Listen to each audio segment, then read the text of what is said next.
Yes, हमारी मेहनत का फल ही जिंदगी है। क्या यह काफ़ी नहीं है? इस फल की कद्र करना सीखें। दुनिया की 5वीं बड़ी अर्थव्यवस्था के रूप में भारत आज विश्व व्यापार, सामरिक संतुलन और पर्यावरण परिदृश्य में अपनी प्रभावी भूमिका में है। रूस यूक्रेन के मुद्दे पर यूएन में तटस्थ रुख रखने के बाद भारतीय प्रधानमंत्री की रूस के तत्काल बाद यूक्रेन यात्रा सही निर्णय है। दूरदृष्टि रखने वाले विकासशील देश से यही अपेक्षित है, लेकिन बदलते वैश्विक हालात पर हमारी आगे की रणनीति क्या होगी? यह सच है कि रूस ने हमेशा हमारा साथ दिया है, चाहे हथियारों के मामले में हो या पाकिस्तान को लेकर वीटो शक्ति के इस्तेमाल में। लेकिन क्या यह भी उतना ही कड़वा सच नहीं है कि रूस अब चीन को ज़्यादा तरजीह देता है? प्रशांत क्षेत्र में चीन की दादागिरी के प्रयासों को क्या उसकी मौन सहमति नहीं है? दीर्घकालीन नज़रिए से सोचें तो रूस अब सामरिक स्तर पर भारत को वह आधुनिक हथियार या टेक्नोलॉजी देने में सक्षम नहीं है जो अमेरिका या यूरोप दे सकता है।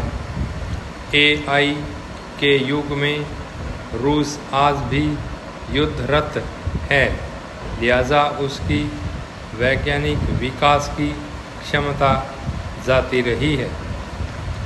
भारत एक और आधुनिक सैन्य सुविधा संपन्न राष्ट्र बन रहा है और दूसरी और अंतरिक्ष के क्षेत्र में और स्वयं हथियारों निर्माण कर निर्यातक की भूमिका में आ रहा है। ऐसे में यूरोपीय देशों से बेहतर रिश्ते बनाए रखना भी समय की मांग होगी। पहले शरीर की बाहरी गतिविधियों पर विज्ञान का अधिकार हुआ और देखते देखते भीतर प्रवेश कर गया। इसलिए आत्मा के महत्व को समझा जाए। अगर आप शांति की तलाश में हैं तो ये बात अच्छी तरह समझ लें कि हम शरीर, मन और आत्मा 3 तत्वों से बने हैं। शरीर और मन पर विज्ञान राज करेगा, लेकिन आत्मा स्वतंत्र है। अब विज्ञान की तैयारी बड़ी खतरनाक स्थिति में पहुंच गई है। एक कंपनी है न्यूरालिंक, इसने बंदरों के दिमाग में चिप लगाने का प्रयोग सफलतापूर्वक कर लिया है। यह मनुष्य की खोपड़ी में भी चिप लगा सकती है। विज्ञान की इस गतिविधि का दावा है कि ऐसा करने से मनुष्य को कई बीमारियों से मुक्ति मिल जाएगी। अब विज्ञान की कुछ खोजों पर लिखना ही पड़ेगा कि इसका उपयोग हानिकारक है और लोग करते रहेंगे। इससे बचने का एक ही तरीका है, अपनी आत्मा पर जीना सीख लें। और आपको आत्मा तक की यात्रा कोई विज्ञान नहीं करा सकता। इसके लिए योग का ही माध्यम अपनाना पड़ेगा। हाल ही में केरल के वायनाड में भूस्खलन की त्रासद घटना के कारण 300 से अधिक लोगों की मौत हो गई थी। उसका संबंध जलवायु परिवर्तन से था भी और नहीं भी। उससे पहले केदारनाथ या हिमाचल प्रदेश में भूस्खलन और बाढ़ की घटनाएं भी जलवायु परिवर्तन से जुड़ी भी थी और नहीं भी। हम जानते हैं कि जलवायु परिवर्तन से भविष्य में चरम मौसम की और भी अधिक घटनाएं होंगी। हमने देश भर में कई क्षेत्रों में रिकॉर्ड तोड़ तापमान देखा है। फिर बारिश से मुसीबतों का मौसम आया। अत्यधिक बारिश और जलवायु परिवर्तन से उसके संबंध का भी एक स्पष्ट विज्ञान है। जैसे जैसे समुद्र का तापमान बढ़ेगा, दुनिया में ज़्यादा बारिश होगी और वह अतिवृष्टि के रूप में होगी। इसलिए कम बारिश वाले दिनों में भी ज़्यादा बारिश देखने को मिलेगी। अनुमान है कि भारत में एक साल के लगभग 8,700 घंटों में से कुछ 100 घंटे बारिश होती है।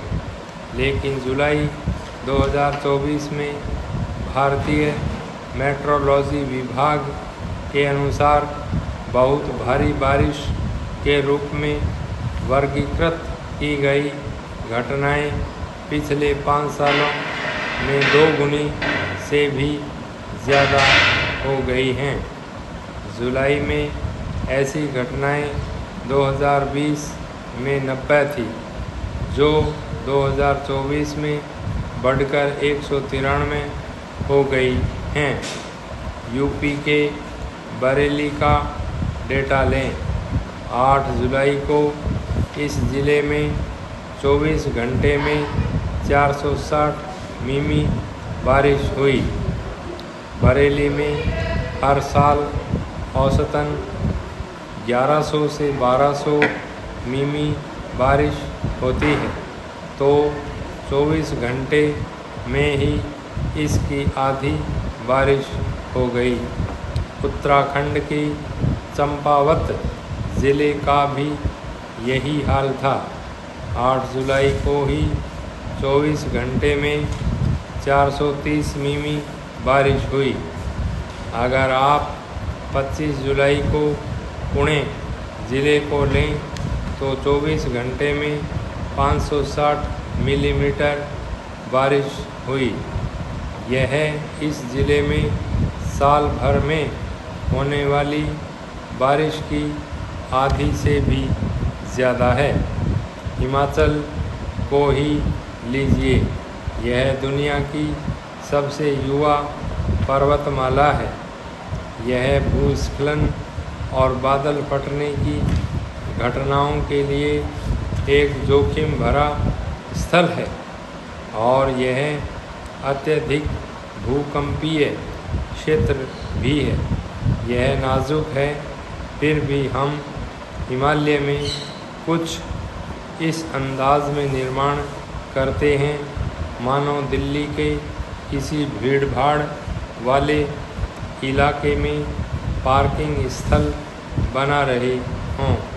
हमारे पास हिमालय की वादी में बसे कस्बों के लिए कोई मास्टर प्लान नहीं है।